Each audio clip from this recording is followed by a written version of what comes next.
ভাগবতের এই অনন্য মহিমা কথা। যত দিন যাচ্ছে পরীক্ষিত মহারাজ নিজেকে অনুভব করছে যে ভাগবতের মহিমা কতটা দৃঢ়। পরীক্ষিত মহারাজ জিজ্ঞাসা করলেন, গুরুদেব, তাহলে কি ভগবান এতটা দয়াল যে সারা জীবন নাম করে না ভগবান তাকেও করুণা করে? সুখদেব বললেন, পরীক্ষিত, তুমি কি বিচার করলে না? ভগবানের থেকেও দয়াল হলো ভগবানের নাম।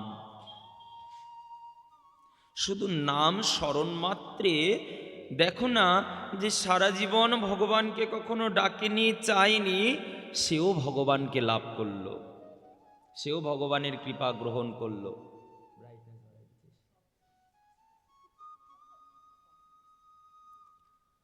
আজ করুণা ভয় ভগবান। সুখদেব ব্রহ্মচারী বলছেন, পরীক্ষিত, ভগবান তো করুণা করেন, কিন্তু এটা সত্য যে যে বুদ্ধি নিয়ে ভগবানকে ডাকে ভগবান তাকে সেই বুদ্ধিতেও কৃপা করেন। কেউ যদি বিপরীত বুদ্ধিতে ভগবানকে ডাকে ভগবান তাকে বিপরীত বুদ্ধিতে কৃপা করে। কেউ যদি ভগবানকে বন্ধু ভাবে ভগবান তাকে বন্ধুরূপে গ্রহণ করে। কেউ যদি ভগবানকে শত্রু ভাবে ভগবান তাকে শত্রু রূপেই কৃপা করে। জানো, একজন ভগবানের এই রূপ ভজনা করেছিলেন। এই জগতের জন্মক্রিয়ায় যত শত্রু আসুরিক শক্তি রয়েছে এইভাবেই জগতে তাদের মহিমা সঞ্চারিত হয়েছে। দেখো,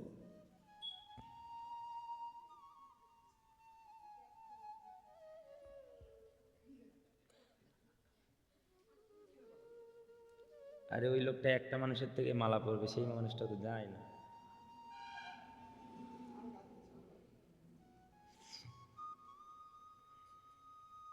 ওই যে বসে আছে, ওই জন্য পড়ে না কারো হাতে, ওইদিকেই তাকায় আছে। দেখো,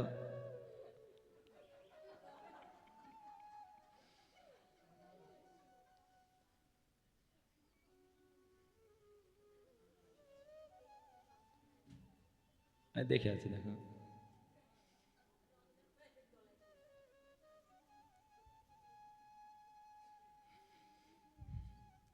যেন পরীক্ষিত, এই জগতে তেমনই হয়েছিল। যখন যখন জীব এই ভক্তি রহিত হয়ে যায় তখন তখনই তাদের মধ্যে এই বিরুদ্ধচারণের আসুরিক শক্তিগুলো প্রকটিত হয়ে যায়। ওই যে শুনেছিলেন না হিরণ্যাক্ষের কথা? পরীক্ষিত মহারাজ জিজ্ঞাসা করলেন, গুরুদেব, হিরণ্যাক্ষ তো একজন অসুর, যে তার সৃষ্টি কি করে হলো জগতে? সেই মহিমা প্রকাশ করলেন। এই হিরণ্যাক্ষ ছিল সাক্ষাৎ মহামণি কশ্যপেরই পুত্র। কশ্যপ মুনির 13 জন পত্নী ছিলেন, তার মধ্যে প্রধানা 2 জন পত্নী ছিলেন, একজন দিতি আর একজন অদিতি। এই অদিতি ছিলেন দেবজননী। যত দেবতা ছিল এই অদিতি মাতার গর্ভ থেকে জন্মগ্রহণ করেছিলেন। কেন জানো? অদিতি মাতা ছিলেন ভক্তিমুক্তি, ধর্মপরায়ণা আর পতিব্রতা। সেবাপরায়ণ ভাব ছিল তার মধ্যে, সাধু সেবা, ভগবত সেবা, বিগ্রহ সেবা, এমনকি সর্বার উপরে নিজের পতি সেবা তিনি মন থেকে করতেন। তাই ভগবত কৃপায় তার গর্ভে জন্ম নিয়েছেন সমস্ত দেবশক্তি। আর দিতি ছিল শট, কপটি, কামুক। সে পতিসেবা পরায়ণা ছিলেন না, দুশ্চরিত্রা ছিলেন। জানো, একদিন এই দুটি কামাসক্ত হয়ে সন্ধ্যাকালে নিজের স্বামীর সঙ্গে মিলনের বাসনা করেছেন। মহামণি কশ্যপ অনেক করে বুঝিয়েছেন, শোনো, এটা মিলনের সময় নয়। এই জগতে ত্রিসন্ধ্যাকাল শুধুমাত্র ভজনের জন্যই এই জগতে বেছে নিয়েছেন ভগবান। এই ত্রিসন্ধ্যাকালে প্রাণ ভরে আমাদের ইষ্টের ভজন করতে হয়। এই সময় 4টি কাজ বিশেষভাবে নিষিদ্ধ করা হয়েছে। সর্বাগ্রে আহার, এই সন্ধ্যাকালে কোনো কিছু আহার করা উচিত নয়। দ্বিতীয়টা হলো বিহার, অর্থাৎ মৈথুন ক্রিয়া আদি স্বামী স্ত্রীর মিলন হওয়া উচিত নয়। চতুর্থটা হলো নিদ্রা, অর্থাৎ শয়ন করা উচিত নয়, তৃতীয়। আর চতুর্থ হলো রোদন, কান্না করা উচিত নয়। কারণ এই সময় ভগবান এই জগতে বেরোন ভক্তি রসকে জগৎজীবের গ্রহণ করার জন্য। ভগবানের পার্ষদগণেরা ছোটে যে কারা এই সময় ভজন করছে, তেমনি এই সময় আসুরিক শক্তিগুলো বেরোয়। স্বয়ং ভগবান মহেশ্বর, রুদ্রদেব তাদের গণ রুদ্রগণদেরকে নিয়ে বেরোয় দেখার জন্য কারা ভজন করছে আর কারা সংসারের মধ্যে আসক্তিতে বদ্ধ হয়ে এই চতুর্বিধ নিষিদ্ধ কার্যের রত হয়েছেন। এই সময়টা খুব সংবেদনশীল পরীক্ষিত। এই সময় চন্দ্রদেব উদিত হয় না, আর সূর্যদেব অস্তাচলে পূর্বেই চলে যায়। খুব সাবধানে থাকতে হয় প্রত্যেকটা জীবকে এই সময়। দিতি প্রার্থনা করায় কশ্যপ মুনি তাকে খুব করে বোঝালেন, দিতি সম্ভব নয়, এই সময় একমাত্র ইষ্টের স্তব স্তুতি বন্দন কীর্তন এইসব করাটাই আমাদের কর্তব্য। কিন্তু শুনলেন না। কশ্যপ মুনি অনেক বুঝিয়েও যখন শুনলেন না, বাধ্য হয়ে দিতির বাসনা পূর্ণ করলেন। কেন? স্বামীর ধর্ম পত্নীর বাসনা পূর্ণ করা। কি করবেন? কিছু করার নেই। ভগবানের কাছে বললেন, প্রভু আমাকে ক্ষমা করে দিও, আমি অনেক বোঝালাম কিন্তু আমার পত্নী বুঝল না। সেই সময় দুটি অশুভ শক্তি ঘুরে বেড়াচ্ছিল, জয় আর বিজয়ের অভিশাপ প্রাপ্ত আত্মা। সুখদেব ব্রহ্মচারী বললেন, এই অশুভ আত্মা স্থান খুঁজে বেড়াচ্ছিল যেখানে তারা আশ্রয় নেবে। পরীক্ষিত বললেন, গুরুদেব এই জয় বিজয়টাকে? বলেন, এরা দুইজন ছিল বৈকুণ্ঠের দ্বারপাল। ভগবানের বৈকুণ্ঠ লোকের দ্বারপাল ছিলেন। একদিন ওই যে চতুর্শন ভগবানের পরম ভক্ত, তারা বৈকুণ্ঠে ভগবানকে দর্শন করতে গেছিলেন, কিন্তু জয় বিজয় দর্শন করতে দেয়নি, বাধা দেয়, তাদেরকে প্রবেশ করতে দেয়নি। চতুর্শন ক্ষিপ্ত হয়ে যায়, অভিসম্পাত করে। মূর্খ, বৈকুণ্ঠের দ্বারপাল হয়ে তোরা ভগবত ভক্তকে ভগবত লোকে যেতে বাধা দিস? তোরা বৈকুণ্ঠ থাকার অধিকারী নয়, তোরা বৈকুণ্ঠ হারা হবি বলতেই ভগবান এসে হাজির। চতুর্শন আর কিছু বললেন না, জয় বিজয় চরণে পড়ে গেলেন ভগবানের। প্রভু আমাদের অপরাধ হয়ে গেছে, দেখো তোমার ভক্ত আমাদেরকে অভিশাপ করে দিয়েছে। ভগবান বললেন, বলো বলো চতুর্শন, এদের জন্য কি অভিসম্পাত? চতুর্শন বললেন, প্রভু যতক্ষণ আপনি ছিলেন না ততক্ষণ বলেছি, এবার আপনি চলে এসেছেন, আর তো আমরা বলবো না, এখন আপনি সবটা। আমরা বলেছি এদের বৈকুণ্ঠে থাকার কোনো অধিকার নেই, এদের দেবতার পার্ষদ হওয়ার কোনো অধিকার নেই, দেবগুণের অধিকারী নয় এরা। তাহলে কি হবে? অসুর হবে। বলো জয় বিজয়, তোমরা তো বৈকুণ্ঠ ছাড়া হবে। যদি ভক্তকুলে জন্ম চাও, 7 জন্ম বৈকুণ্ঠ ছাড়া হয়ে শেষে আবার আমার ধামে চলে আসবে। জয় বিজয় বলে 7 জন্ম। আর যদি অভক্ত হয়ে অসুর হয়ে আমার শত্রু হয়ে জগতে যাও, তাহলে 3 জন্মে ফেরত আসবে। জয় বিজয় বললেন, তাহলে আমাদের ভক্ত হয়ে লাভ নেই। ভক্ত হয়ে যদি 7 জন্ম বৈকুণ্ঠ হারা হতে হয়, এর থেকে তোমার শত্রু হয়ে অন্তত 3 জন্মে পরে তো তোমার কাছে ফেরত আসতে পারবো। ভগবান বললেন, বেশ, এই জয় আর বিজয় প্রথম অবতারে এরাই 2 জন হিরণ্যাক্ষ আর হিরণ্যকশিপু হয়ে জন্মগ্রহণ করলেন। জ্যেষ্ঠ ভ্রাতা হিরণ্যাক্ষ, একে বধ করেছিলেন কে?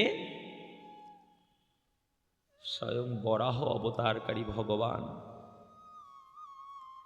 এই অভিসম্পাত প্রাপ্ত আত্মা চতুর্দিকে ঘুরে বেড়াচ্ছিল। যখন দেখলো দিতির গর্ভে ওই সময় সন্ধ্যাকালে গর্ভ সঞ্চার হয়েছে, এই দুই অশুভ শক্তি গিয়ে ওই গর্ভের মধ্যে প্রবেশ করলো, আর তারা হিরণ্যাক্ষ হিরণ্যকশিপু রূপে কশ্যপ তনয় রূপে জন্মগ্রহণ করলেন, হইলেন বড় বিষ্ণুদ্বেষী। কিন্তু হিরণ্যাক্ষ যখন শত্রুতা করে পারলেন না, বরাহ ভগবানের দ্বারা হত হয়ে গেলেন, হিরণ্যকশিপু তখন কঠোর তপস্যা শুরু করলেন। ব্রহ্মার কঠোর তপস্যায় ব্রহ্মাকে সন্তুষ্ট করে ব্রহ্মার কাছে বরদান গ্রহণ করলেন।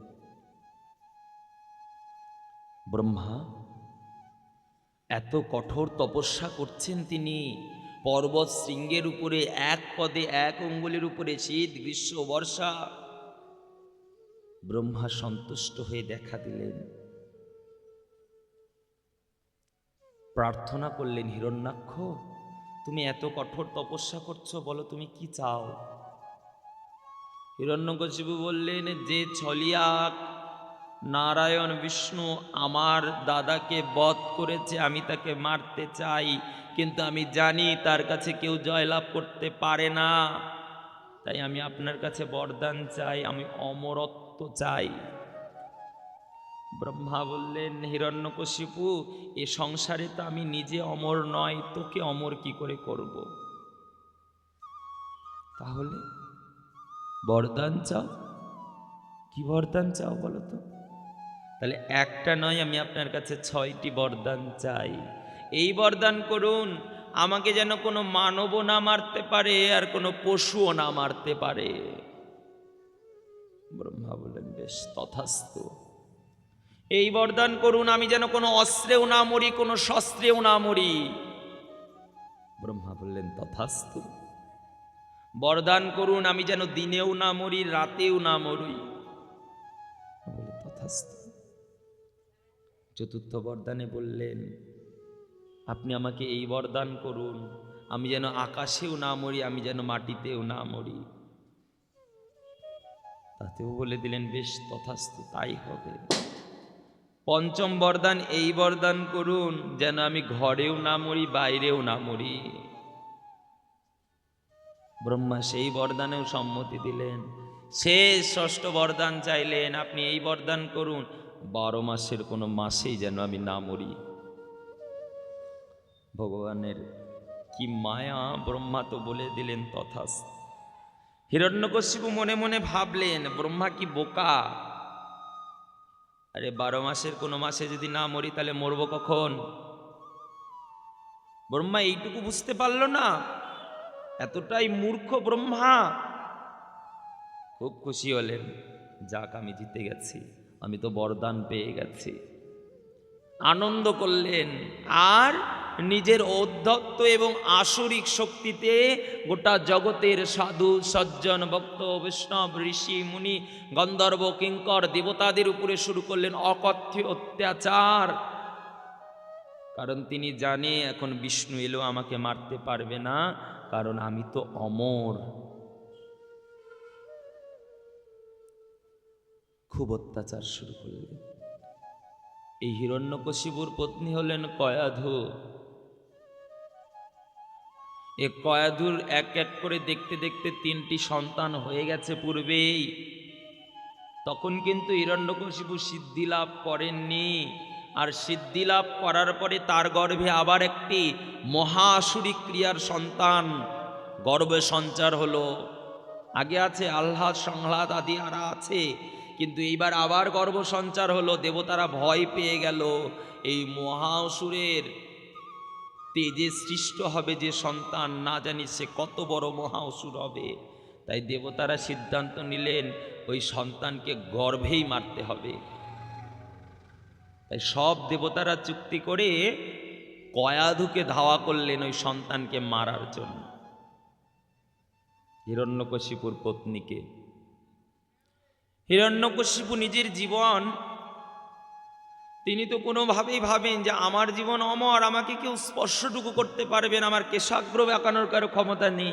কারণ দেবলোককে আক্রমণ করে তিনি আগেই দেবলোক দখল করে নিয়েছেন। হায় বিষ্ণুর মায়া!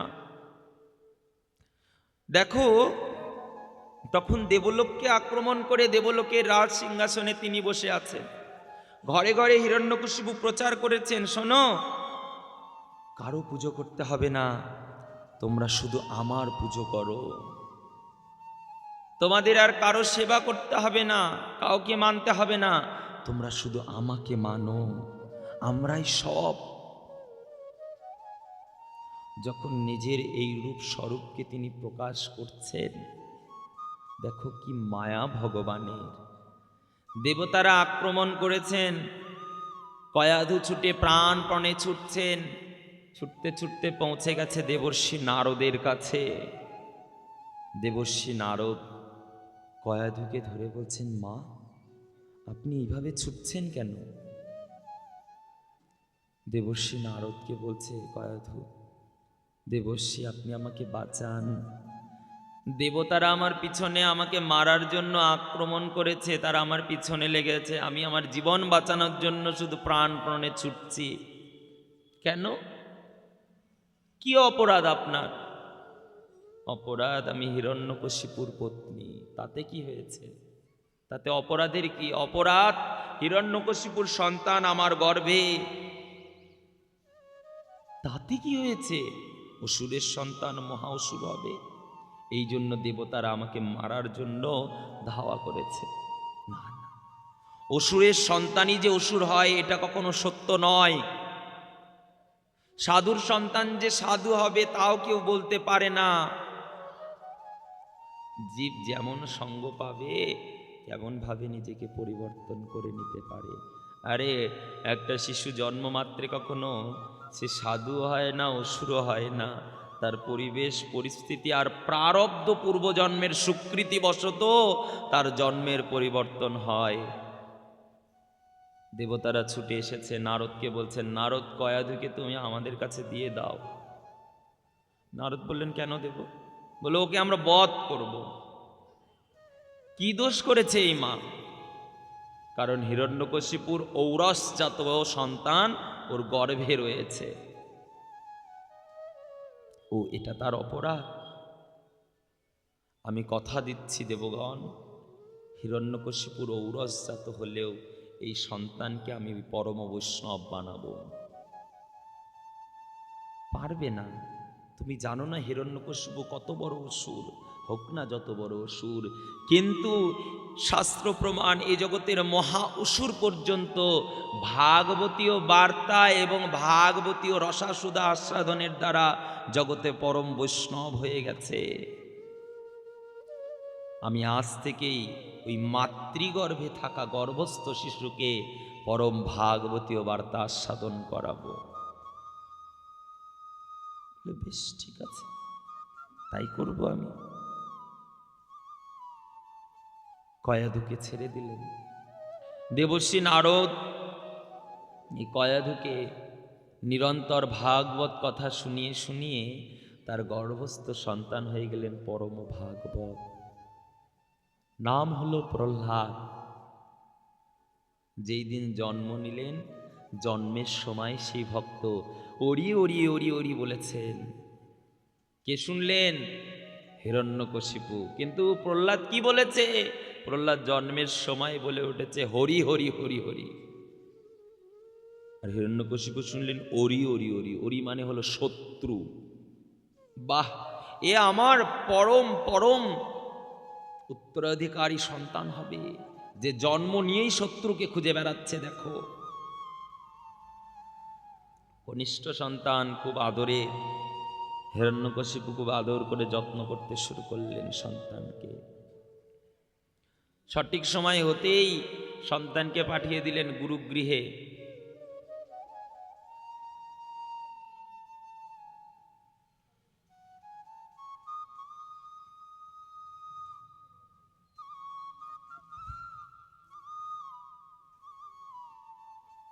আজ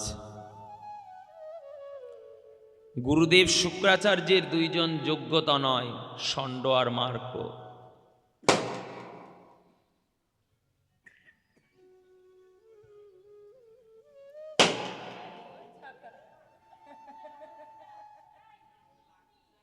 $20 দিবা, 2টা বেলুন ফাটালাম।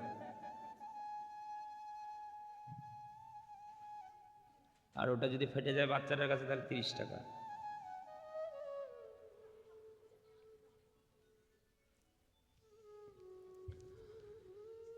গুরুদেব শুক্রাচার্যের দুইজন পরমযোগ্য সন্তান উত্তরাধিকারী সেই ষণ্ড আর মার্কের আশ্রমে পাঠিয়ে দেওয়া হলো প্রহ্লাদকে।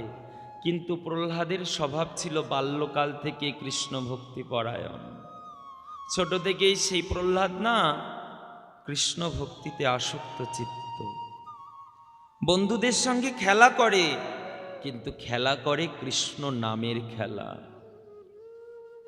একাকী বসে বসে শ্রী বিষ্ণুকে স্মরণ করে, তার জন্য মালা গাঁথে, তার জন্য তুলসী চয়ন করে, তার নাম করে, কীর্তন করে, তাকে স্মরণ করে, আর নিরন্তর শ্রী নারায়ণ নামকে স্মরণ করে সে মত্ত হয়ে থাকে। ষণ্ড আর মার্ক দেখলেন এই সন্তানের ভাব ভালো নয়। ষণ্ড মার্ক অনেক করে বোঝালেন, প্রহ্লাদ তুমি হলে বিষ্ণুর পরম শত্রু, হিরণ্যকশিপুর পুত্র। তোমার পিতার শত্রু হলেন শ্রী বিষ্ণু, তাই তার পুত্র হওয়ায় তোমাকেও শ্রী বিষ্ণুকে শত্রু রূপেই গণ্য করতে হবে। অর্থাৎ তোমার মুখে কোনো ক্রমে কৃষ্ণ নাম, নারায়ণ নাম উচ্চারণ হওয়া উচিত নয়।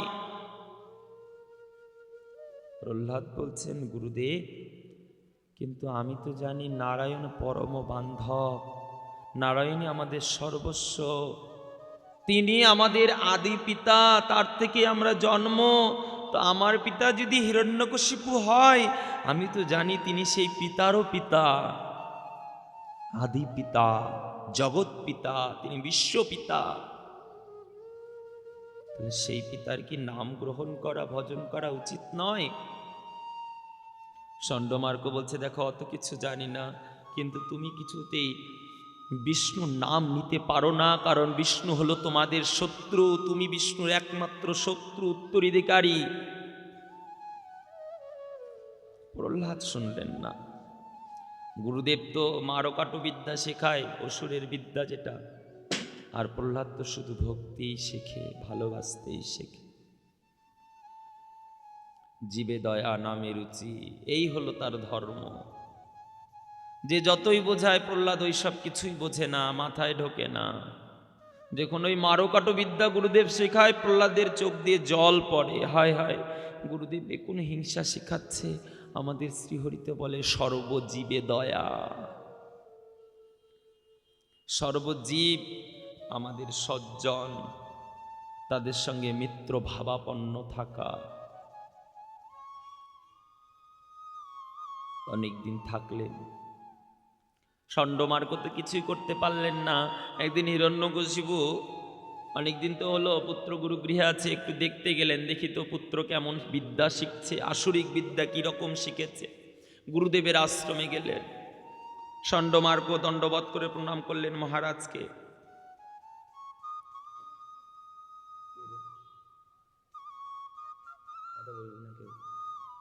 পুলিশ আসবে।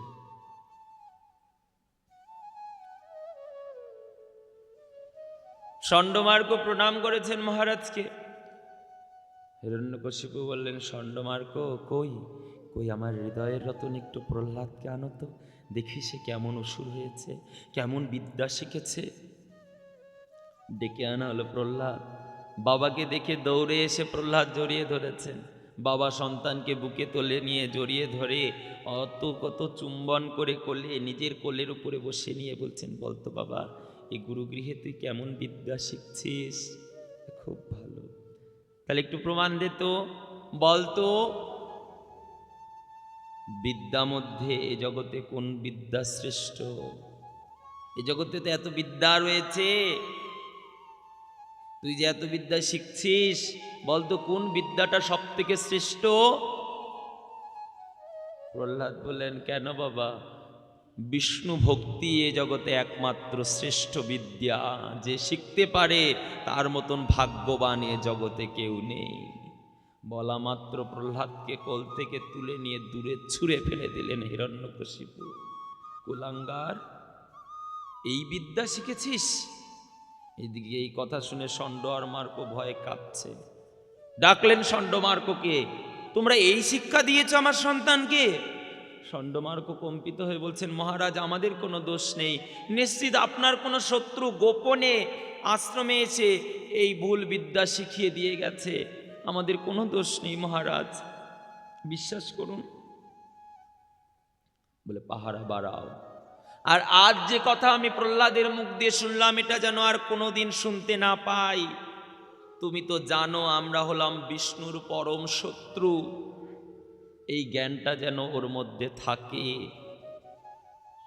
বেশ তাই হবে মহারাজ। কথা শুনলেন, প্রহ্লাদকে আবার শিক্ষা দিতে শুরু করলেন। সেই অসুরদের শিক্ষা, মারকাটো বিদ্যা, নিত্য নিরন্তর এই বিদ্যা তাকে শেখানো হয়, কিন্তু প্রহ্লাদের মাথায় কিছু ঢোকে না। বন্ধুদেরকে নিয়ে পারেতে কৃষ্ণ নামের খেলা খেলে। একদিন ষণ্ড আর মার্ক কোনো এক বিশেষ কাজে বাইরে যাবেন। আশ্রমের দায়িত্ব কার থাকবে? যেহেতু রাজকুমার আছে, রাজপুত্র, তার উপরে আশ্রমের দায়িত্ব দেওয়া হলো, তুমি আজকে আশ্রমটা সামলাবে, আমরা থাকবো না দুজনে। প্রহ্লাদ বললেন, বাহ, খুব ভালো সুযোগ। সমস্ত বন্ধু সজ্জনদেরকে নিয়ে প্রহ্লাদ শুরু করলেন হরি নামের খেলা। যত যত বন্ধুজন ছিল সবাইকে বলছেন, শোন ভাই, আজকে কোনো পড়াশোনা নয়, আজকে আমরা সবাই শুধু খেলবো। কি খেলবো ভাই? আমরা হরি নামের খেলা খেলবো। আমরা সবাই মিলে হরি নামের খেলা খেলবো। বন্ধুরা বলছে, এই প্রহ্লাদ, শুনেছি এই হরিনামের খেলা খেললে তোর বাবা মেরে ফেলে, তোর বাবা বলে দিয়েছে কেউ হরিনাম করলে তার প্রাণ নাশ করা হবে। প্রহ্লাদ বললেন, আমাকে পেরেছে কখনো প্রাণ নাশ করতে? বললেন, না, তা তো পারেনি। তাহলে তোদেরও কিছু হবে না, চল সবাই মিলে আমরা হরিনামের খেলা খেলি। সমস্ত বন্ধুদেরকে নিয়ে শুরু করেছেন হরিনামের খেলা। সারা দিন ধরে হরিনাম করছে, কারোর সময়ের জ্ঞান নেই। এমন হরিনাম শুরু হলো, যত যত আশেপাশে যতজন ছিল সবাই মিলে হরিনামে মাতোয়ারা হয়ে গেছে। দ্বিপ্রহর গমন হতেই ষণ্ডমার্ক ফেরত এসেছে, এসে দেখছেন সর্বনাশ, আশ্রমে হরিনাম হচ্ছে। ছুটে গেলেন ধরতে, যেই মাত্র প্রহ্লাদকে ধরেছে, প্রহ্লাদকে স্পর্শ করা মাত্র হরিনামের ক্রিয়া তার মধ্যে সঞ্চার হয়েছে। আজ তাই ষণ্ড আর মার্ক দুজনে দুবাহু তুলে হরিনামে নাচতে লেগেছে, গাইতে লেগেছে। খবর চলে গেল মহারাজ হিরণ্যকশিপুর কাছে, মহারাজ আপনার সন্তান সমস্ত বন্ধুদেরকে নিয়ে, এমনকি ষণ্ডমার্ক নিয়ে আশ্রমে হরিনাম শুরু করেছেন। সমস্ত সৈন্য আদিদেরকে নিয়ে ধেয়ে চলে গেলেন মহারাজ। সৈন্যদেরকে বলেন, এক্ষুনি বন্ধ করো এই হরিনাম। সৈন্যরা যারা যারা গেলেন, কেউ প্রহ্লাদকে ধরলেন, কেউ ষণ্ডমার্ককে ধরলেন, ধরা মাত্র তারাও দুবাহু তুলে হরি হরি হরি হরি বলে উঠেছেন। ওই হরিনামে যে স্পর্শ করছে, সেই হরিনামের সংস্পর্শে মহাপ্রেম সঞ্চার হয়ে তারাও দুবাহু তুলে হরি হরি বলে উঠছেন। হিরণ্যকশিপু দূর থেকে বুঝে গেলেন এটা হরিনামের ক্রিয়া, তাই কাছে গেলেন না, দূর থেকে বিদগ্ধ কণ্ঠে গর্জন করে হুঙ্কার করে উঠলেন, স্তব্ধ হও। যখনই হুঙ্কার করে উঠেছে, হরিনাম থেমে গেছে। প্রহ্লাদকে ধরে নিয়ে এলেন নিজ সভায়। কি করি একে দিয়ে আমি? এই সন্তান যতদিন আছে ততদিন আমি শান্তিতে বাঁচতে পারবো না। প্রহরীদেরকে বললেন, এই সন্তান আর আমার নয়, যাও এই সন্তানকে উন্মত্ত হস্তির পায়ের নিচে দিয়ে মেরে ফেলো। প্রহরীরা বললেন, মহারাজ এ তো আপনার সন্তান। বলে, আজ থেকে আর আমাদের সন্তান না। কিন্তু মহারাজ আপনার সন্তান না হলে এতে একটা শিশু, বালক, এর প্রতি এতটা ক্রূর আপনি হতে পারবেন? বললেন, আমি সব পারি, কিন্তু আমি কৃষ্ণ ভক্তকে, বিষ্ণু ভক্তকে সহ্য করতে পারি না। যাও।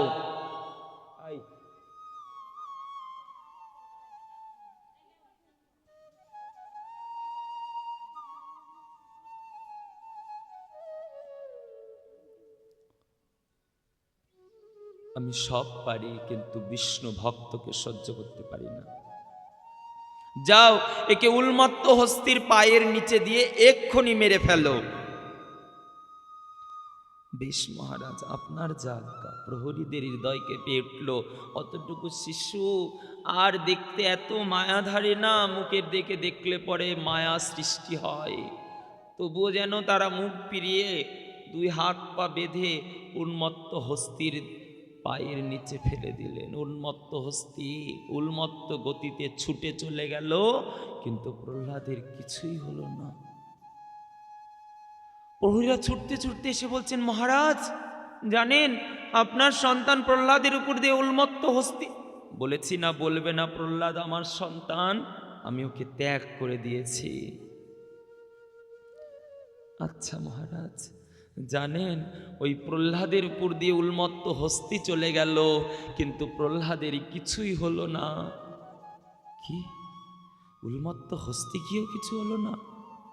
না মহারাজ।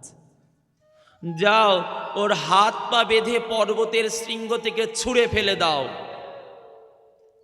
পাহাড়ের উপর থেকে যদি পড়ে, পাহাড়ে আঘাত লাগতে লাগতে, তখন তো আর বাঁচবে না, তখন তো ঠিকই মরবে। মহারাজ আপনি এতটা নির্দয়? রাজ আজ্ঞা পালন করতে হবে। পাহাড়ের উপরে নিয়ে গেছে, হাত পা বেঁধেছে, ফেলে দেবে। হৃদয়টা কম্পিত হচ্ছে, ভয়াদ্র হচ্ছে, হায় কি যে হয়। কিন্তু তবুও হৃদয়ে পাষাণ বেঁধে তারা প্রহ্লাদকে সেখান থেকে ফেলে দিল।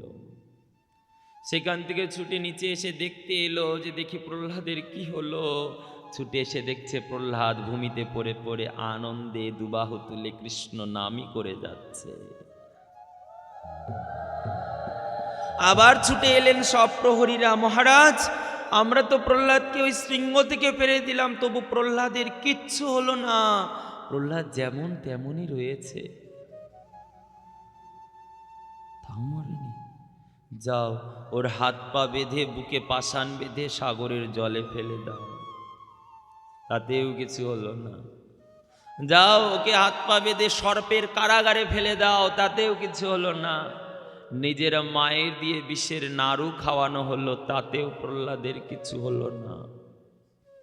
শেষে ওই প্রহ্লাদকে হোলিকা দেবী কোলে করে নিয়ে অগ্নির মধ্যে প্রবেশ করলেন, কিন্তু অগ্নিদেবও প্রহ্লাদের অঙ্গটুকু স্পর্শ করতে পারলেন না। হিরণ্যকশিপুকে বলছেন, এবার প্রহ্লাদকে আমার কাছে নিয়ে এসো। প্রহ্লাদকে বসিয়েছেন। প্রহ্লাদ তোকে এত করে মারার চেষ্টা করি, তুই মরিস না কেন বলতো?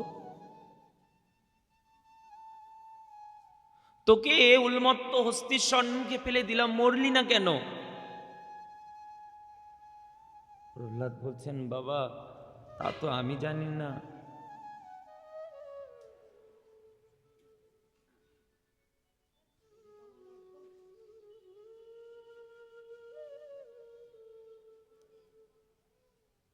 প্রহ্লাদ যখন তোকে উন্মত্ত হস্তির পায়ের নিচে ফেলে দিলাম, মরলি না? বলে আমি তো ভেবেছিলাম বাবা আমি মরেই যাব, কিন্তু যখন আপনি ফেলে দিয়েছেন না, ওই হস্তি উন্মত্ত হয়ে আমার দিকে ছুটে আসছে, আমি ভাবলাম আমি তাহলে শেষবারের মতন শ্রীহরিকে স্মরণ করে নিই, আর হয়তো জীবনে আমি শ্রীহরিকে ডাকতেও পারবো না, তার নামও নিতে পারবো না। কিন্তু যখন আমি শেষবারের জন্য শ্রীহরির নাম নিয়েছি, স্মরণ করেছি, ওই হস্তি আমার দিকে উন্মত্ত গতিতে ঝেঁপে পড়েছে, হস্তি আমার উপরে পড়ছে, তখন দেখিতে এই হস্তির মধ্যে থেকে সাক্ষাৎ শ্রীহরি বিষ্ণু এসে আমাকে জড়িয়ে আঙ্গলিঙ্গন করে ধরেছে। ও বাবা, এই যে কি সুখ, হস্তিকে আর দেখতে পাইনি বাবা। যখন পাহাড়ের উপর থেকে তোকে ফেলে দিলাম তখন মরলি না বাবা। পাহাড় থেকে যখন ওই উচ্চ শৃঙ্গ থেকে যখন আমাকে আপনার প্রহরীরা ফেলে দিয়েছে, আমি ভাবলাম আগের বার বেঁচে গেলেও এইবার আর বাঁচবো না, তাই এইবারও আমি ভাবলাম শেষবারের মতন আমার শ্রীহরিকে একবার একটু স্মরণ করে প্রণাম করে নিই। আমি প্রভুকে স্মরণই করছিলাম, প্রণাম করছিলাম। প্রভুর নাম নিচ্ছিলাম, পড়তে পড়তে দেখি প্রভু আমার ভূতলে দাঁড়িয়ে দুহাত দিয়ে কোল বাড়িয়ে দাঁড়িয়ে আছেন। বাবা, আমার এই নিথর দেহটা এসে তার কোলে পড়লো। বলো না বাবা, ভগবানের কোলে পড়লে সে কি কখনো মরে? যখন সাগরে ফেলে দিলাম, বাবা তুমি আমার কল্যাণ করলে। সাগরে দেখি সাক্ষাৎ ক্ষীরোদস্যায়ী ভগবান শ্রীহরি কমলাপতি কমলাকে নিয়ে অনন্ত নাগের শয্যায় বসে রয়েছে। যেখানে শ্রীহরি থাকে সেখানে কি কেউ মরে? আমি প্রাণ ভরে প্রভুকে দর্শন করলাম সাগরের তলায়, আর বসে বসে নাম করলাম। সর্পের কারাগারে প্রবেশ করেছে, তবু কারাগারে থেকেও সেখানেও সর্পরাও যেন দুলিয়ে দুলিয়ে প্রহ্লাদের নামে মাতোয়ারা হয়ে গেছে। সর্পজাতি হিংসা ভুলে গেছে, দংশন করতে ভুলে গেছে তারা বিষধর প্রাণী। এইরূপ তার মায়া। প্রহ্লাদ, যখন তোকে বিষের নাড়ু তোর মায়ের হাতে খাওয়ানো হলো, মা যখন বিষের নাড়ু দিয়েছে বাবা, আমি মনে ভাবলাম আমি তো একা কিছু খেতে পারি না, তাই ওই নাড়ুটাকে ধরে সবার আগে আমার আরাধ্য শ্রীহরিকে চরণ করে সেই নাড়ু আগে শ্রীহরির উদ্দেশ্যে তুললাম। আমি দেখলাম কারাগারের মধ্যে সাক্ষাৎ আমার প্রভু শ্রীহরি শঙ্খ চক্র গদাপদ্মধারী তিনি এলেন। তার সজল নেত্র প্রহ্লাদকে বলছে, প্রহ্লাদ তুই আমাকে ডেকেছিস? হ্যাঁ প্রভু, আমার মা ক্ষীরের নাড়ু দিয়ে গেছে তোমাকে খাওয়ানোর জন্য, তাই খাওয়ানোর জন্য এসেছি, তুমি নেবে না?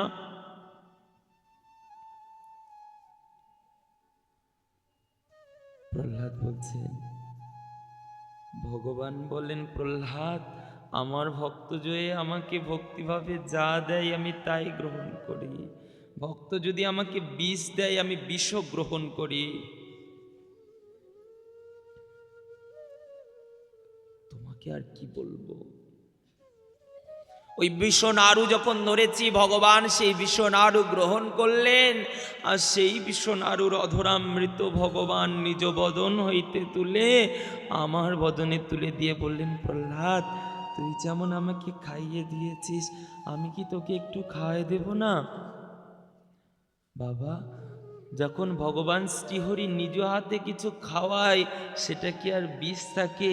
সে তো অমৃত হয়ে যায় বাবা। তাই ওই বিশ্ব নাড়ু খেয়েও আমি মরিনি। যখন তোকে ওই হোলিকা আগুনের মধ্যে নিয়ে প্রবেশ করলো, সর্বাঙ্গে ঘৃত মর্দন করিয়ে দেওয়া হলো, মরলি না?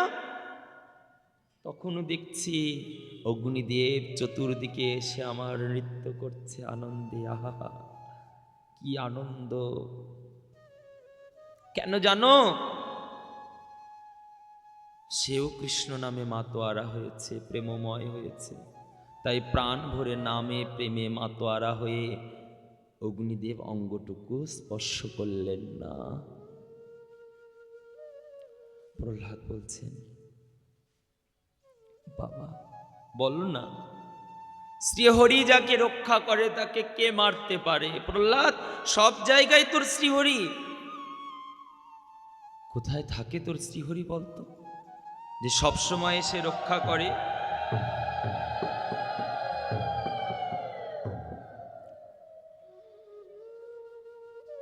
বাবা তোমার প্রশ্নটাই ভুল। কোথায় থাকে শ্রীহরি নয়, বলো কোথায় থাকে না। তিনি সর্বত্র ব্যাপ্ত। অনলে অনলে ভূমিতে, পাহাড়ে জঙ্গমে, তিনি বায়ুতে জলেতে অগ্নিতে সর্বত্র নিত্য বিরাজিত। তিনি আমার পরম মঙ্গলময় শ্রীহরি। তাই সব জায়গায় তোর ভগবান আছে। সম্মুখে থাকা সেই ফটিক স্তম্ভকে লক্ষ্য করে বললেন, বল তাহলে এই ফটিক স্তম্ভের মধ্যেও তোর শ্রীহরি আছে? বলে, আছে তো বাবা। ভক্ত যদি ভক্তি ভাবে এইখানে ভগবানকে স্মরণ করে, ভগবান এখানেই দর্শন দেয়। ভক্ত যদি ভক্তিভাবে ভগবানকে যেই রূপে চিন্তন করে, ভগবান তাকে সেই রূপে দেখা দেয়। তুমি বন্ধু ভাবলে সে বন্ধু, তুমি শত্রু ভাবলে সে শত্রু, তুমি দয়াল ভাবলে সে দয়াল, তুমি ভয়াল ভাবলে সে ভয়াল।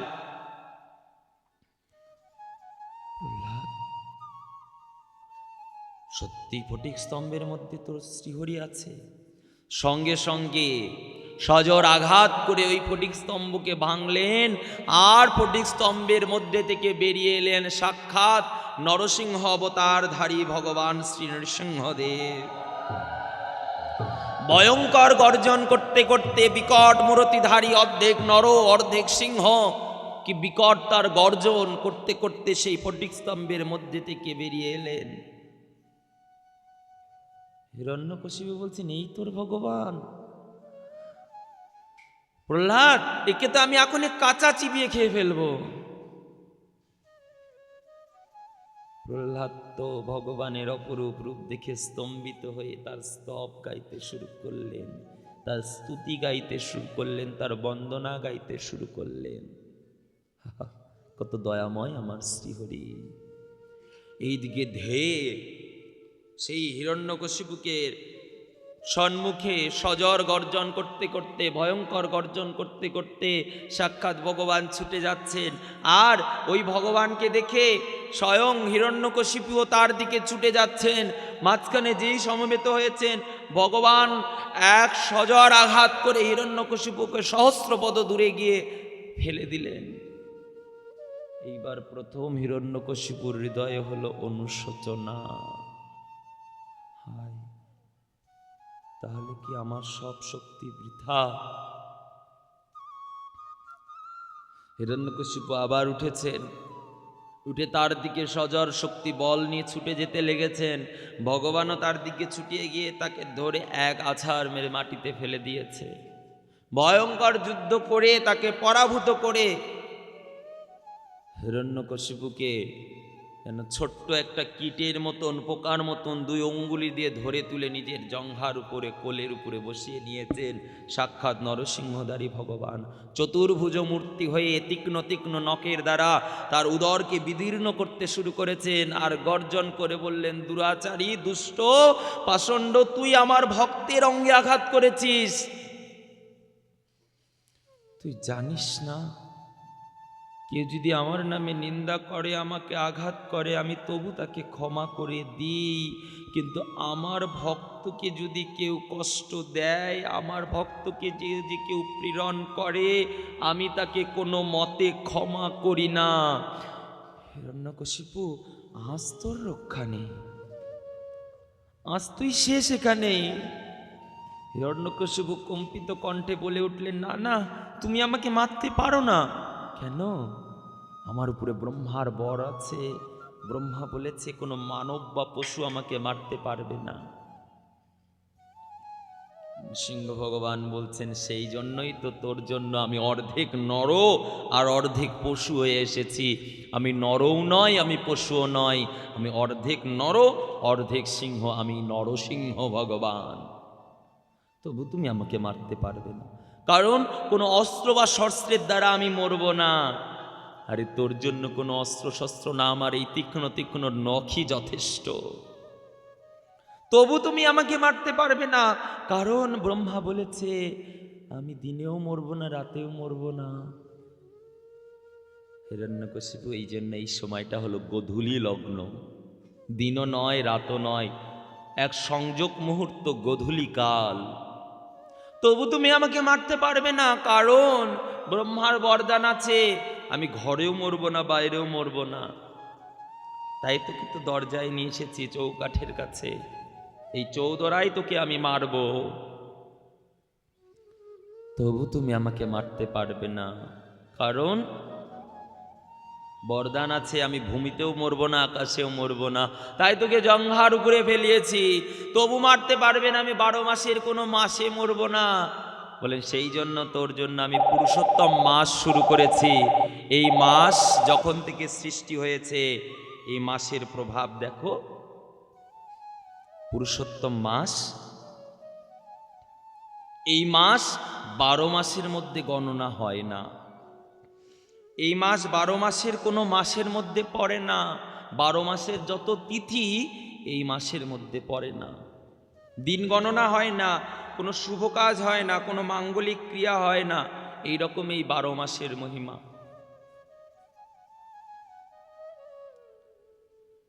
প্রহ্লাদ দূর থেকে স্তুতি গাইছে, আর এই দিকে নরসিংহ ভগবান তার তীক্ষ্ণ তীক্ষ্ণ নখের দ্বারা প্রহ্লাদের উদরটা, প্রহ্লাদের সম্মুখে তার পিতা হিরণ্যকশিপুর উদরটাকে বিদীর্ণ করে তার শিরা ধমনীকে ছিন্ন ভিন্ন করে চতুর্দিকে ছড়িয়ে ছিটিয়ে ফেলতে শুরু করেছেন। ভয়ঙ্কর গর্জন করছেন। দেবতারা ঋষিরা আজ ভগবানের এই বিকট রূপ ধরে কম্পন শুনে তারা অস্তম্ভিত কম্পিত হয়ে গেছেন। হায়, আজ ভগবানই কোন রূপ ধারণ করেছে! এর পূর্বে এই ভয়ানক রূপ আর কেউ দেখেনি। দেবতারা ভয়ে ভগবানের কাছে যেতে পারছে না। ব্রহ্মা আদি যাওয়ার চেষ্টা করছেন, কিন্তু বিকট মূর্তি আর গর্জন সুরে তারাও ভয় পেয়ে গেলেন। সবাই মিলে প্রার্থনা করলেন, এই ভগবানকে শান্ত করার আমাদের কোনো উপায় নেই। আর ভগবানের যে ক্রোধী রূপ হয়েছে, আজ শান্ত না করলে সৃষ্টি লয় হয়ে যাবে।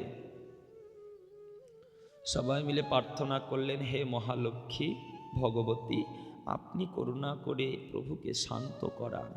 আপনি শান্ত না করালে প্রভু শান্ত হবে না। ভগবতী ভাবলেন, সত্যি তো আমি ভগবতী, তিনি তো লক্ষ্মীপতি, লক্ষ্মীর আজ্ঞাকারী, যাই তার সামনে। যেই লক্ষ্মী সামনে গিয়ে দাঁড়িয়েছেন, ভগবান এক ভয়ানক গর্জন করতে লক্ষ্মী সেখান থেকে ছুটে পালিয়ে গেছেন। লক্ষ্মী দেবী বললেন, আমার দ্বারা সম্ভব নয়। সবাই বললেন, কে তাহলে শান্ত করবে ভগবানের এই ভয়াল মূর্তিকে? বলে, যার জন্য ভগবান আজ ভয়াল মূর্তি হয়েছে, একমাত্র সেই পারবে ভগবানকে এই ভয়াল মূর্তি থেকে শান্ত করতে। সবাই মিলে বললেন, প্রহ্লাদ তুমি ভগবানকে শান্ত করো। প্রহ্লাদ ভগবানের সামনে গেলেন, স্তুতি করতে লাগলেন। প্রহ্লাদ ভগবানের কাছে গিয়ে স্তুতি করতে লাগলেন। ভগবান প্রহ্লাদের স্তুতি শুনে ধীরে ধীরে শান্ত হচ্ছেন। অনেক দিন ধরে প্রহ্লাদ মনে মনে ভগবানকে পরানোর জন্য পুষ্পের মালা গেঁথে রেখেছেন। ভগবান ওই মালা পরার জন্য নিজের মাথাটা প্রহ্লাদের সামনে নত করে দিলেন। প্রহ্লাদ সেই ভালোবাসার ভক্তি কুসুমের পুষ্পের মালা ভগবানের গলায় পরালেন। ভগবান তার 2 হাত দিয়ে প্রহ্লাদকে তুলে কোলে তুলে নিলেন। নিজের পশু জিহ্বার দ্বারা প্রহ্লাদের সর্বাঙ্গকে লেহন করতে লাগলেন, চাটতে লাগলেন। ব্রহ্মা বলছেন, দেখো দেবগণ, ভগবান কি করে ভক্তের ভক্তির রস আস্বাদন করছে। দেবতারা বলছেন, তাই তো, পশু জাতি তো আর সন্তানকে হাত দিয়ে আদর করতে পারে না। পশুরা কি করে? নিজের বাচ্চাদেরকে চেটে চেটে আদর করে। নৃসিংহ মূরতিধারী ভগবান এই রূপে ভগবানের সুখ বিধান করছে। বাহ, উত্তম। ভগবান প্রহ্লাদের স্তবে সন্তুষ্ট হয়ে বলছে, বলো প্রহ্লাদ তুমি কি চাও? প্রহ্লাদ বলছেন, আমি কিচ্ছু চাই না প্রভু, তুমি আমার জন্য ছুটে এসেছো আমার মতো নিকৃষ্ট ভক্তকে রক্ষা করার জন্য। এ আমার কাছে পরম প্রাপ্তি, আমি আর কি চাইবো আপনার কাছে? প্রহ্লাদ বলছেন, প্রভু যদি কৃপা করতে হয় এইটুকু কৃপা করো, তুমি আমার বাবাকে মেরো না। না হলে জগজ্জীব তো জানবে যে ভগবান তার একজন ভক্তের পিতাকে মেরেছে। জগজ্জীব দেখবে না পিতাটা কত বড় দুষ্ট ছিল, পাষণ্ড ছিল, দুরাচারী ছিল, কিন্তু বলে বেড়াবে, দেখো দেখো প্রহ্লাদের মতন ভক্তের পিতাকে ভগবান কি করে মারলো। তাই আপনি আমার এই কথা নিন, আপনি কথা দিন, আপনি আমার বাবাকে মারবে না। ভগবান বললেন, প্রহ্লাদ তোমার মতন ভক্ত যে ঘরে জন্ম নিয়েছে, সে ঘরে শুধু হিরণ্যকশিপু কেন, তার 14 কুলের আমি কাউকে মারব না। তার উপরে সপ্তকুল, নিচে সপ্তকুল, সে তো উদ্ধার হয়ে গেছে পূর্বেই, আমি কাউকে মারব না কখনো। তোমার মতন বৈষ্ণবের জন্মে কুল ধন্য, শাস্ত্র বলেন কোন কুলে যদি একটি বৈষ্ণবের জন্ম হয়, তার উপরে সপ্তকুল আর নিচে সপ্তকুলের যত পূর্বপুরুষগণ উত্তরসূরিগণ সবাই কৃপা লাভের অধিকারী হয়ে যায়। ওই জন্য বৈষ্ণব পুত্র অতি ভাগ্যের ফলে হয়। আর সেই সঙ্গে যদি হয় বৈষ্ণব কন্যা, বৈষ্ণবী, তাহলে শাস্ত্রে বললেন 14 দুগুণা 28 হবে। সে দুই কুলের 14 পিঁড়িকে উদ্ধার করবে, পিতৃকুলকে উদ্ধার করবে, শ্বশুরকুলকে উদ্ধার করবে। এত বড় কৃপা বৈষ্ণবদের, এত বড় কৃপা হলো কৃষ্ণ ভক্তির।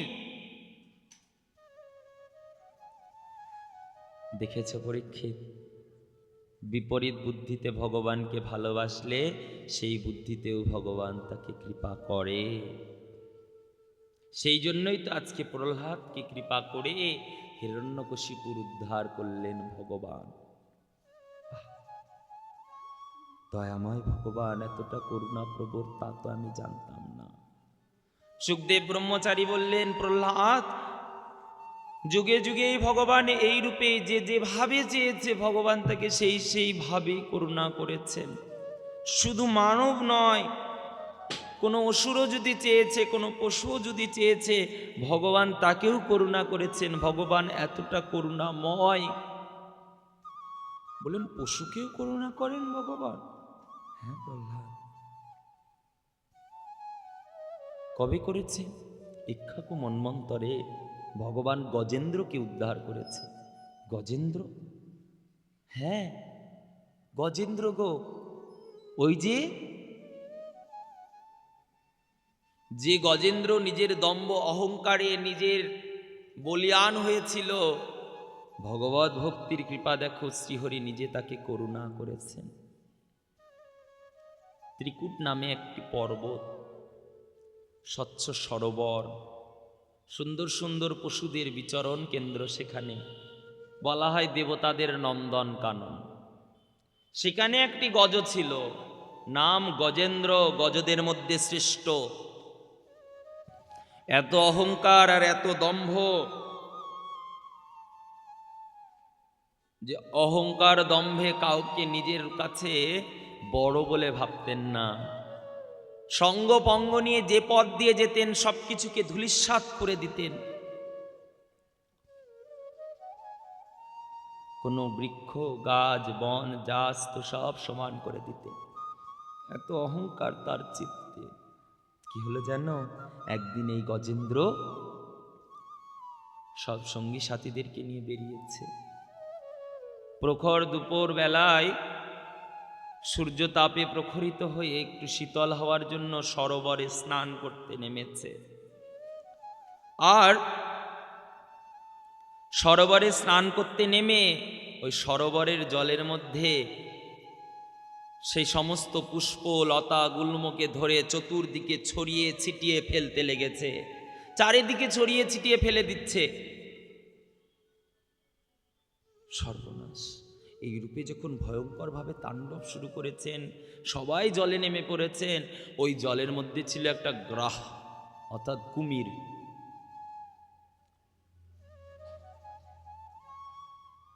যে জলে বাস করে জলেই তার সুখ। ওই জলে যখন সেই গজেন্দ্র অত্যাচার শুরু করেছে, তারা অত্যাচারিত এবং ব্যথিত হতে শুরু হয়েছে।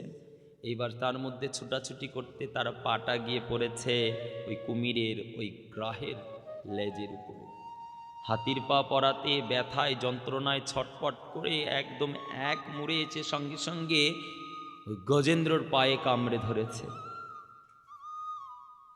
এমনভাবে কামড়ে ধরেছে, সঙ্গে সঙ্গে সেখান দিয়ে বিভৎসভাবে রক্ত গলিত হতে শুরু হয়েছে। রক্ত বিগলিত হয়ে বেরোচ্ছে, জলের বর্ণ ধীরে ধীরে লাল হয়ে গেল। সঙ্গী সাথী যতজন ছিল সবাই ছুটে পালাচ্ছে। হায় হায়, কুমির ধরেছে। এইদিকে গজেন্দ্রকে যেই কামড়ে ধরেছে, গজেন্দ্র নিজের শক্তি বলে চেষ্টা করছেন বেরোনোর, কিন্তু হাতির বল তো স্থলে আর কুমিরের বল জলে। নেমে আছে জলে, এত সহজে তো উদ্ধার পাওয়া যাবে না, এত সহজে তো সেখান থেকে বাঁচা যাবে না। বারবার টেনে বাইরে আসার চেষ্টা করে, তো কুমির তাকে টেনে ভিতরে নিয়ে চলে যায়। এইভাবে অনেকক্ষণ চেষ্টা করতে করতে ক্লান্ত হয়ে গেলেন। ঘাটের দিকে তাকাচ্ছেন, কে? ওই যে নিজের বন্ধু বান্ধব তারা দাঁড়িয়ে আছে। তাদেরকে বলছে, কিরে আয় আমাকে বাঁচা, আমি পারছি না তো, ক্লান্ত হয়ে গেছি ছুটাছুটি করতে করতে। বন্ধু বান্ধবরা বলছেন, ভাই তুই তো মরবি, এখন আমরা যদি ঘরে না যাই, আমাদের তো ঘর সংসার আছে, আমাদের ঘরে স্ত্রী পুত্র পরিজন আছে, আমরা তো প্রাণ হারাতে পারি না। আরে তোদের জন্য আমরা কত লড়াই করেছি, তোদের জন্য আমি কত যুদ্ধ করেছি, কত বড় বড় গাছকে ভেঙে সেই গাছকে ধূলিসাৎ করে দিয়েছি, কত পশুর সাথে একদিন লড়াই করেছি, আজ আমার বিপদে তোরা আসবি না? বাকি সবাই বলছেন, না, কারণ পরিস্থিতিটা এমন, তুই তো মরবি, এখন তোর সঙ্গ দিলে তো আমাদেরকেও মরতে হবে, তাই তোর সঙ্গ দেওয়া যাবে না ভাই। যখন সঙ্গ দিতে মানা করলেন, এইবার শুরু হলো সেই গজেন্দ্রর অনুশোচনা। কাদের জন্য এতদিন আমি পরিশ্রম করেছি, সংসারে ছুটেছি, আজ তারা কেউ আমার নয়। পুত্রকন্যা তাদের দিকে তাকালেন, তারা বললেন, বাবা আমাদের জীবন তো কেবল শুরু, তোমার জন্য আমরা মরলে আমাদের জীবনের তো কিছুই সুখ ভোগ হলো না।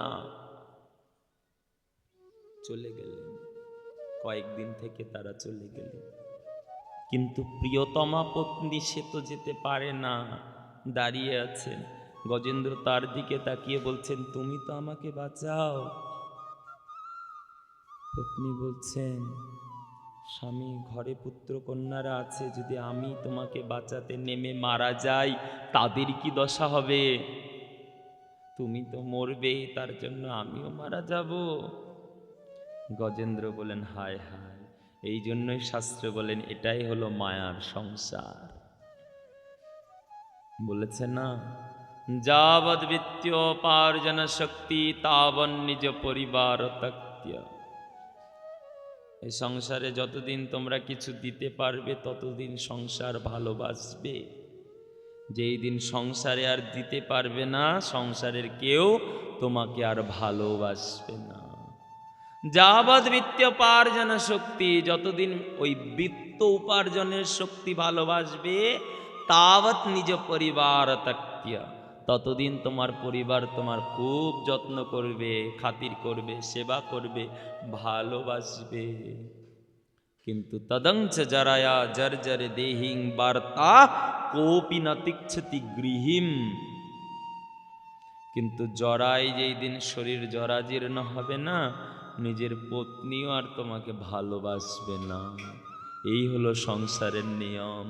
যে সন্তানের জন্য নিজের শরীরে নিজের বুকের রক্তকে জল করে দিয়েছ, সেই সন্তানও তোমার দিকে ঘুরে তাকাবে না, কারণ বলবে এখন তো বাবার বয়স হয়েছে, এখন তো মায়ের বয়স হয়ে গেছে, আর তো বাঁচবে না, এদের পিছনে আমাদের জীবন নষ্ট করে লাভ নেই, আমরা আমাদের জীবনের সুখ ভোগে ব্যস্ত।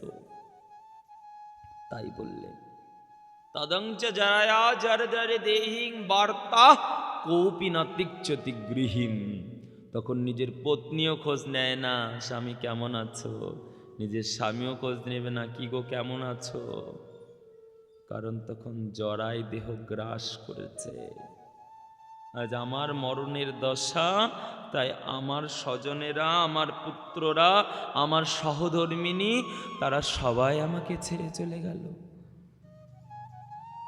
কার জন্য এই সংসারে আমি বৃথা খাটলাম, আজ জানলাম এরা আমার কেউ নিজের নয়, সবাই শুধু মিথ্যে ভালোবাসার আশা দেখিয়ে এতদিন আপন সেজেছিল, শেষের দিন পরিচয় দিয়ে দিল এরা কেউ আমার নয়। এই দিকে যুদ্ধ করতে করতে ধীরে ধীরে বলহীন হয়ে যাচ্ছে, বল শূন্য হয়ে যাচ্ছে। গজেন্দ্র মনে মনে ভাবছে, এবার তো আমি মরে যাব, আমি আর বাঁচব না, এটা বুঝে গেছি, কিন্তু মরার আগে কি আমি আমার জীবনটার সার্থকতা আনতে পারবো? আর ভগবান কি আমার অযোগ্য গ্রহণ করবে। আমি তো কোনোদিনও ভগবানকে ডাকিনি। শাস্ত্রে তিনি বলেছে যে যথা মাং প্রবদ্যান্তে তাং তথৈব ভজম্যহম।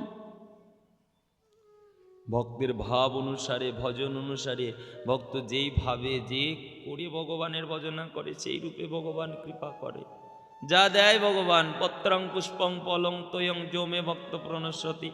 ভগবানকে তো কিছু দিলে ভগবান ঋণী হয়ে যায়, সারা জীবন স্মরণ করে আমাকে দিয়েছে। কিন্তু জগৎজীবকে যত দাও, কেউ কখনো নাম করবে না যে দিয়েছে। ভগবানকে একটু জল আর তুলসী দিলে, একটু ফল দিলে ভগবান ভাবে আমাকে দিয়েছে, আমি ঋণী। আর সংসারের জীবকে যত আদর করে সেবা করাও না কেন, সেবা শেষে আবার বলেই দেবে আর সেবা করালো, রান্নাটা ভালো হয়নি, রান্নায় লবণ বেশি পড়ে গেছে, দূর ওই রান্নাটা তো ভালো হয়নি, আর একটু ভালো করে করতে হতো, আমাকে দিলে দেখ। খেয়ে নিল কিন্তু আগে বেটা, আগে বলবো না, খাওয়ার আগে বলে খাওয়াটা বাদ দে, তাহলে বুঝতাম কেমন ভালো হয়নি। আগে ভরপেট খেয়ে নেবে লাস্টের দই মিষ্টি পর্যন্ত, তারপরে বলবে বেটা খাওয়া ভালো হয়নি। আমার তো মনে হয় এগুলো লোক আগে বললে আগে বের করে দেওয়া উচিত, যা পালা বাড়ি গিয়ে মুড়ি খেয়ে ঘুমোবি। কিন্তু সংসার জীবের নিয়ম, এরা কোনো দিনও গ্রহণ করিবে কিন্তু কখনো কারণ নাম করবে না। তাই শাস্ত্র বললেন এই নিয়ম সংসারে। গজেন্দ্র বললেন আমি তো প্রভুকে কোনোদিনও কিছু দিইনি, কিন্তু আজ দেব, আজ ভগবানকে দিব, আমার জীবনের শেষ আহুতি দেব। ওই সরোবর থেকে একটা পুষ্প তুলেছেন, মনে পড়ে গেল ভগবান বলেছেন পত্রম পুষ্পম ফলম যৌমে ভক্ত প্রণশ্বতি। ভগবান নিজে বলেছেন যে ভক্তি ভরে পত্র পুষ্প ফল জল যা দেয় আমি গ্রহণ করি। তাই জন্য তো একটা পুষ্প তুলে নিজের সুর দ্বারা ধরে ঊর্ধ্বে ধরে বলছেন দয়াময়, আর হয়তো আমার জীবনে কিছু দেওয়ার সুযোগ হবে না, আমি আমার জীবনের শেষ পুষ্পাঞ্জলি তোমার চরণকে স্মরণ করে ঊর্ধ্বে ধরলাম, তুমি এইটুকু গ্রহণ করো। বলা মাত্র ভগবান বৈকুণ্ঠ থেকে গরুরের পৃষ্ঠে আহরণ করে নিজে ছুটে আসছেন। গরুরের গতি মনের গতি, তবু ভগবানের সহ্য হচ্ছে না। ভগবান গরুরের পৃষ্ঠ থেকে ঝাঁপিয়ে পড়লেন নিচে, গজেন্দ্রকে জড়িয়ে ধরলেন। গজেন্দ্র, তুমি অনেক কষ্ট পেয়েছ না? গজেন্দ্র অশ্রুনেত্রে খুলে দেখছেন সাক্ষাৎ শ্রীহরি নারায়ণ এসেছে। গজেন্দ্র বললেন কিসের কষ্ট প্রভু? যার কাছে তুমি আসো, যাকে তুমি আলিঙ্গন করো, তার আর জীবনে কোনো দুঃখ থাকে? আমার কোনো দুঃখ নেই দয়াময়। ভগবান গজেন্দ্রকে নিয়ে চলে গেলেন। আর আসবার কালে সুদর্শন চক্র নিক্ষেপ করে ওই গ্রাহকে কুমিরের মণ্ডচ্ছেদন করে দিয়েছে। গজেন্দ্র তার উদ্ধার হয়েছে সেখানে। দয়াময় শ্রীহরির দেখো কত কৃপা, যে সারা জীবন ভজন করেনি, শেষের জীবনে একটা পুষ্প দেওয়ায় ভগবান বৈকুণ্ঠ থেকে এসে তাকে তুলে নিয়ে চলে গেলেন। দেখেছো ভক্তির মহিমা? একদিনও যদি জীবনে কেউ একটা পুষ্প, একটা তুলসী পত্র, একটা ফল কিংবা একটু জল, কিছু যদি ভগবানকে ভক্তিযুক্ত চিত্তে সমর্পণ করতে পারে, ভগবান ভক্তের ওই দানি ভক্তের কাছে ঋণী হয়ে যায়। আজীবন ভক্তের কাছে ঋণী থেকে এই চিন্তা করে আমি ভক্তের ঋণ কি করে শোধ করব। এই হলেন দয়াদ্র ভগবান, এই হলেন আমাদের করুণাময় ভগবান। পরীক্ষিত এইভাবেই জগৎকে কৃপা করেছেন। এরপরে মন্বন্তর বর্ণনা করিয়েছেন কি করে প্রত্যেক বছর 10 দিন করে বাড়তি হয়ে এক পুরুষোত্তম মাসের সৃষ্টি হচ্ছে। তারপরে যুগধর্মের কাল নির্ণয় করিয়েছেন কি করে 71 চতুর্যুগ নিয়ে একটি মন্বন্তর, 14 মন্বন্তর নিয়ে এক কল্প, সেই কল্প 100 কল্প নিয়ে হচ্ছে ব্রহ্মার এক দিবস। একটা ব্রহ্মার আয়ুকাল। এরপরে নরক বর্ণনা শ্রবণ করিয়েছে, আস্বাদন করিয়েছেন নরকের বিদগ্ধ যন্ত্রণা ভোগ। পরীক্ষিত, যারা কর্মবিমূঢ় তাদেরকে এইরূপ নরকে গিয়ে যন্ত্রণা ভোগ করতে হয়। যে যত বড় পদের হোক না কেন, নিজ কর্ম থেকে বিচলিত হয়ে গেলে, কর্মভ্রষ্ট হলে পরে তাকে অপরাধে দুষ্ট হয়ে এ জগতে যন্ত্রণা ভোগ করতে হয়। এক সময়ের কথা, দেবরাজ ইন্দ্র তিনি রাজগদ্দিতে অধিষ্ঠিত ছিলেন। স্বর্গে দেবতারা আনন্দে নিত্য গীতে মেতে রয়েছে। এসেছিলেন তারই গুরু দেবগুরু বৃহস্পতি, কিন্তু ইন্দ্র তার দিকে লক্ষ্যটুকুও করেনি, দৃষ্টিপাত করেনি। ইন্দ্র যখন তাকে সম্মান করেনি, দেবগুরু তিনি সব কিছু বুঝে ভাবলেন আমার অসম্মান, তাহলে এখানে থাকা আমার ঠিক হবে না। তাই সেখান থেকে তিনি বিদায় নিয়ে চলে গেলেন। দেবতারা হয়ে গেলেন গুরুহারা, গুরু ত্যাগ করলেন তাদের। দেবতারা নিজেদের বল হারিয়ে ফেললেন। অসুররা আক্রমণ করায় খুব সহজে দেবতারা হেরে গেলেন। কেন? এ জগতে গুরু কৃপা অতি বলবান। গুরুর যদি কৃপা পাও অসাধ্য সাধন হবে, আর গুরু যদি কৃপা ত্যাগ করে, গুরুর যদি কুদৃষ্টি পড়ে, গুরুর যদি অভিশাপ পেয়ে যাও, শাস্ত্রে নিজে বলেছেন কৃষ্ণ রুষ্ট হইলে গুরু তবু রাখিবারে পারে, কিন্তু গুরু রুষ্ট হইলে কৃষ্ণ রাখিবারে না রে। কিন্তু গুরু রুষ্ট হয়ে গেলে কৃষ্ণ কখনো রাখতে পারে না। ওই জন্য গুরু অতি বলবান।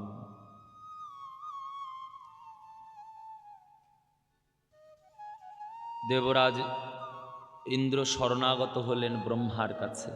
ব্রহ্মা বললেন, দেখো ইন্দ্র, বৃহস্পতি তো তোমাদের থেকে তোমাদের ত্যাগ করে, গুরু তো তোমাদের ত্যাগ করে চলে গেছে, তাই তোমরা বলহীন হয়ে গেছো। আমার কথা শোনো, তোমরা একটা গুরু ধারণ করো। গুরু ধারণ করো, গুরু যদি আশীর্বাদ করে তোমরা অবশ্যই আবার নিজেদের বল, শক্তি, এমনকি সিংহাসন সব ফেরত পেয়ে যাবে। কিন্তু গুরু কোথায় পাবো? এমন গুরু কে আছে? ব্রহ্মা বললেন, একজন আছে, তার নাম হলো নুহুস। সে দেবগুরু হওয়ার অধিকারী। তিনি জ্ঞান, বিদ্যা এবং সদাচারিত্বে পরিপূর্ণ। দেবগুরু গুণের ওই বৃহস্পতির যেমন গুণ, নুহুসেরও তেমন গুণ রয়েছে। তোমরা তাকে গুরুরূপে বরণ করো। সে যদি তোমাকে কৃপা করে,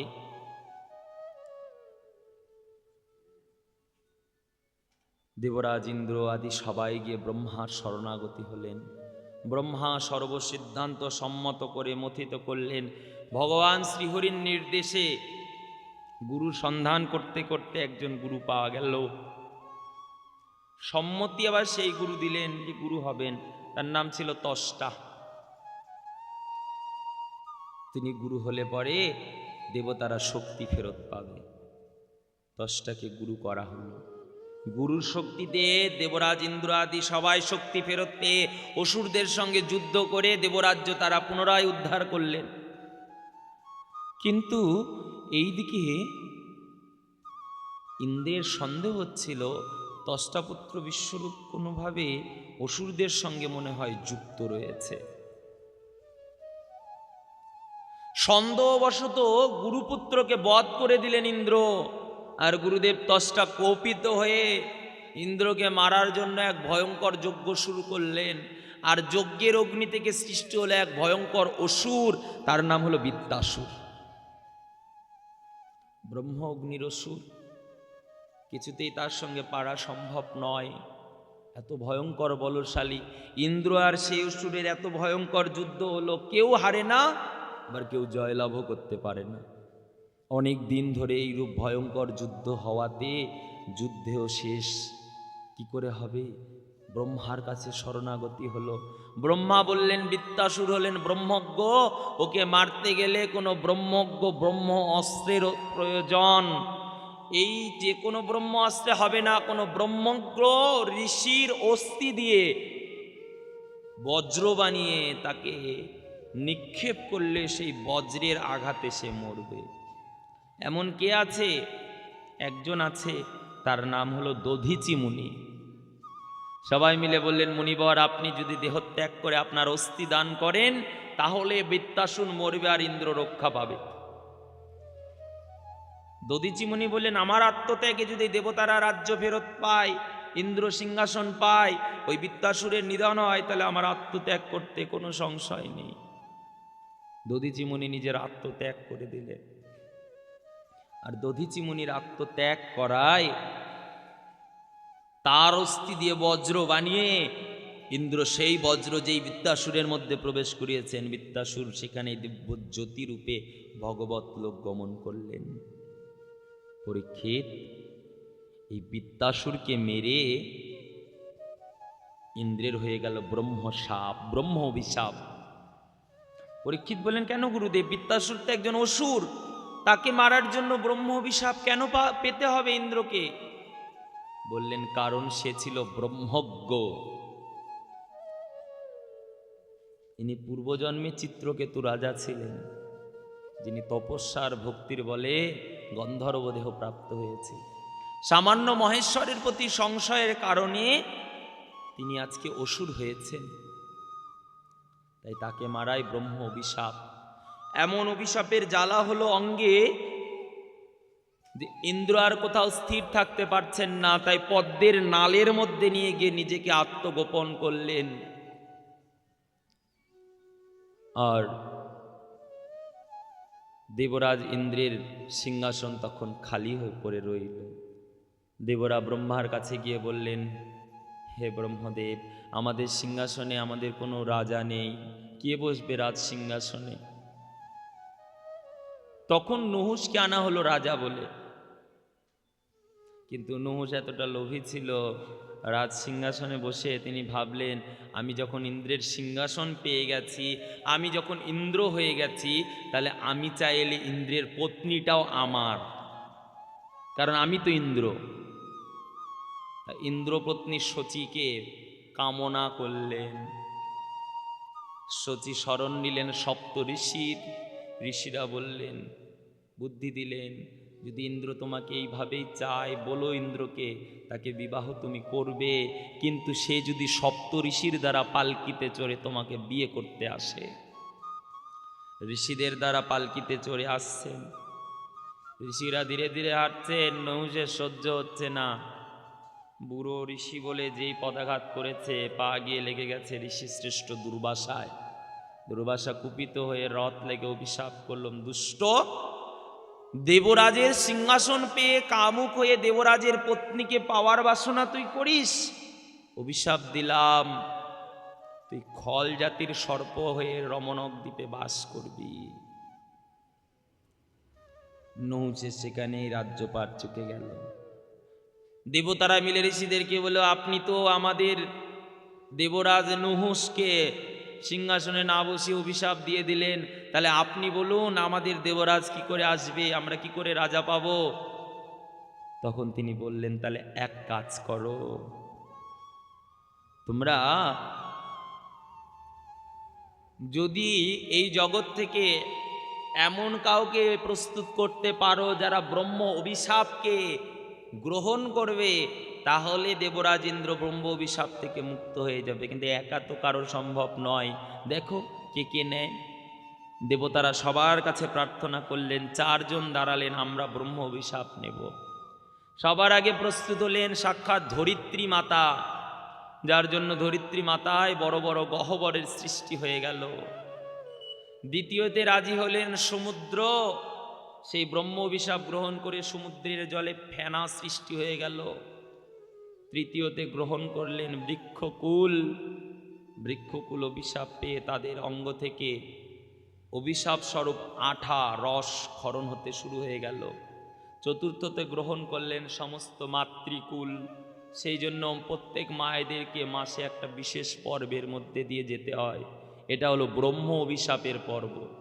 এই সময় ভগবত সেবা, ভগবানের পূজা, ভগবানের সেবা আদি সব নিষিদ্ধ, কারণ এই সময় তারা ব্রহ্ম অভিশাপের পর্যায়ে থাকে, তাই এই সময় কোনো ভগবানের পূজা সেবা কিছু করতে নেই। কিন্তু ব্যতিক্রম যে জপ আহ্নিক তিলক মালা এটা ছাড়া যাবে না, এটা হলো আমাদের সম্বল। কোনো অশৌচতেই তিলক মালা ছাড়া যাবে না, কারণ ওই সময় যদি আমার বিয়োগ ঘটে যায় তাহলে আমি মালা তিলকহীন মরলে পরে আমার জীবনটা দুষ্ট হবে, এটা ছাড়া যাবে না। বিগ্রহ সেবাটা বন্ধ হয়ে যাবে, পুজোটা বন্ধ হবে, কিন্তু আমার যেটা নিজের সেবা কার্য এটা করতেই হবে। দেবরাজ ইন্দ্র অভিশাপ মুক্ত হলেন, আর সেখান থেকে তিনি উদ্ধার পেয়ে গেলেন।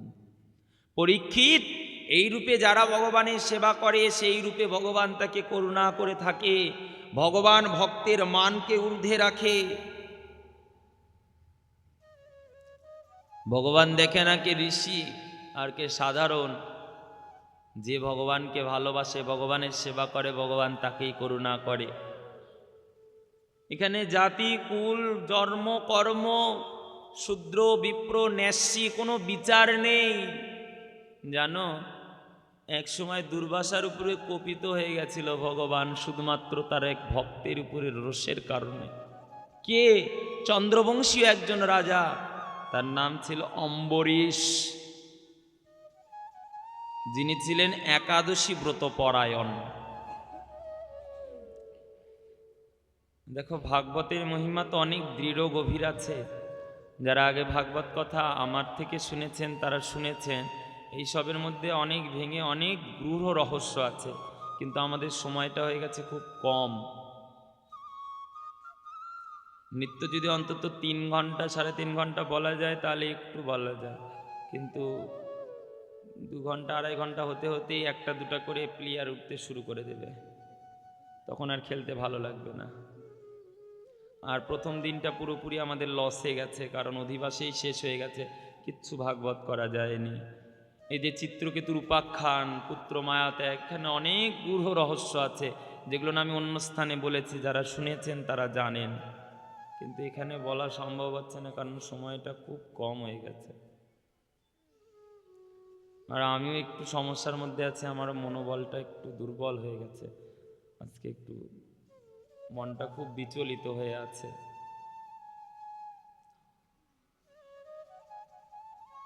আচ্ছা, ভগবান ভক্তের মানকে রাখার জন্য তার তপস্বী ঋষির মানকে পর্যন্ত ক্ষুণ্ণ করে দিতে ছাড়েননি। অম্বরীশ ছিলেন তার পরম ভক্ত, তিনি সর্বনিষ্ঠাজ্ঞ কাজের মধ্যে, নববিধা ভক্তির মধ্যে দশমহাবিধা ভক্তি হলেন একাদশী ব্রত। তিনি নিত্য একাদশী ব্রত পালন করতেন তার প্রজাদেরকে নিয়ে।